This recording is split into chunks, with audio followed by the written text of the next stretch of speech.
Hello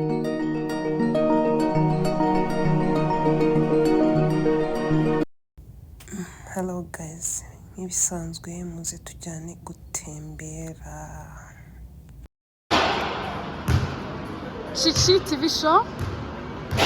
Hello. Hi. How are you? Umeze ute?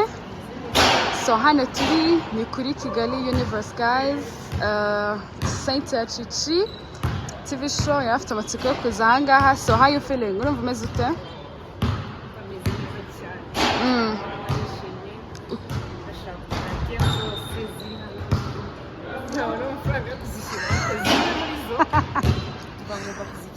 So ukuntu wahatekerezaga n'ukuntu wabonaga mu mafoto kuri Instagram wabonye hameze gute? Okay, so katuarebe.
ndashonje rero kandi hejuru hari huzuye.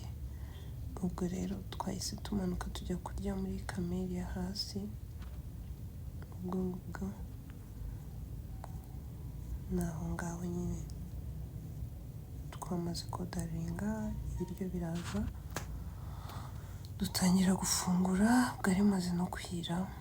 Ibyo ni ibyo mushiki wanjye yari ari kurya, ibyo ni ibyo nodarinze, ibyo ni ibyo hanze.